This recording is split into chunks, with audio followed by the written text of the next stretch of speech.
Assalamualaikum warahmatullahi wabarakatuh. Halo semuanya, selamat siang. Semoga kita semua dalam keadaan sehat. Perkenalkan saya Najwa Sahira dengan NIM 240510194 dari Fakultas Universaleh. Pada video kali ini saya akan mempresentasikan tugas mata kuliah Hukum Kekayaan Intelektual mengenai hasil analisis hukum yang telah saya lakukan.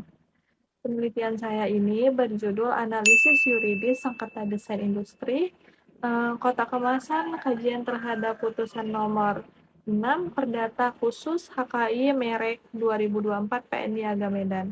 Mari kita bedah bersama-sama. Teman-teman, di era modern sekarang, kemasan produk ini bukan lagi sekedar perlindungan atau pembungkus barang atau pembungkus barang saja. Kemasan yang estetik dan inovatif sudah menjadi identitas bisnis yang punya nilai ekonomi tinggi. Oleh karena itu, perlindungan hukumnya harus ketat agar tidak ditiru oleh kompetitor yang nakal. Namun, di Indonesia sendiri masih ada area abu-abu atau tumpang tindih aturan. Di satu sisi, kemasan 3 dimensi dilindungi oleh Undang-Undang Desain Industri, di sisi lain susunan warna dan bentuk uniknya juga bisa masuk ke ranah Undang-Undang Merek. Ambiguitas inilah yang memicu sengketa di Pengadilan Niaga Medan ini baru-baru ini. Uniknya, perkara ini secara administratif diberi label merek tetapi substansinya yang disebabkan adalah peniruan bentuk kotak kemasan. Kasus ini memperlihatkan betapa pentingnya kejelasan batas antara hak desain, industri, dan hak merek. Sekarang kita lihat detail perkaranya. Kasus ini melibatkan perusahaan industri kemasan kreatif sebagai penggugat, melawan seseorang pelaku usaha lokal selaku tergugat. Objek yang diributkan adalah konfigurasi visual, bentuk geometris 3D, dan tata letak grafis dari sebuah kotak kemasannya.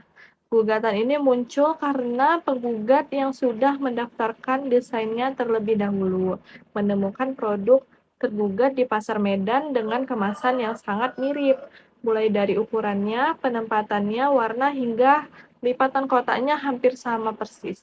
Tergugat membela diri dengan alasan bahwa bentuk kotak itu bersifat universal dan fungsional. Jadi tidak bisa dimonopoli oleh satu orang saja. Mereka juga berargumen merek tekstualnya berbeda. Dari sinilah perdebatan hukum ini dimulai. Dari fakta tersebut, ada dua isu hukum yang saya angkat. Apakah kotak kemasan ini masuk ke lingkungan desain industri, hukum merek, atau keduanya? Apakah tindakan peniruan oleh tergugat ini sah disebut pelanggaran HKI dan persaingan curang? Untuk menjawabnya, saya menggunakan instrumen Undang-Undang Desain Industri terkait kebaruan atau novelty, Undang-Undang Merek terkait etikat, tidak baik dan daya pembeda, serta doktrin hukum seperti teori impresi visual atau visual impression test. Lalu, bagaimana putusan majelis hakim? Hakim PN Niaga Medan akhirnya mengabulkan gugatan tersebut. Setelah memberikan sampel secara langsung, hakim menilai kemasan tergugat meniru impresi visual penggugat secara substansial. Hakim menegakkan bahwa kemasan tersebut berfungsi sebagai trade dress yang mencerminkan asal-usul produk karena kemiripannya begitu detail. Hakim melihat adanya itikat tidak baik dari tergugat dan memerintahkan untuk menghentikan produksinya. Menurut analisis saya, putusan hakim ini sudah sangat tepat dan progresif. Kemasan penggugat terbukti memiliki nilai estetika yang melebihi fungsi teknisnya, sehingga layak dilindungi. Pandangan ini juga didukung oleh para pakar HKI seperti Sudargo Gautama mengenai konsep persaingan curang, serta Budi Agus Riswandi tentang uji impresi visual secara menyeluruh. Sebagai kesimpulannya, sengketa kotak kemasan ini menjadi bukti nyata adanya persaingan antara desain industri dan hukum merek di lapangan.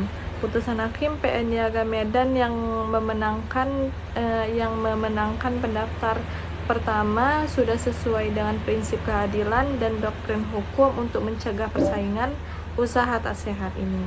Demikian presentasi video dari saya, semoga analisis ini bermanfaat dan menambah wawasan kita semua mengenai hukum kekayaan intelektual. Terima kasih atas perhatiannya dan sampai jumpa.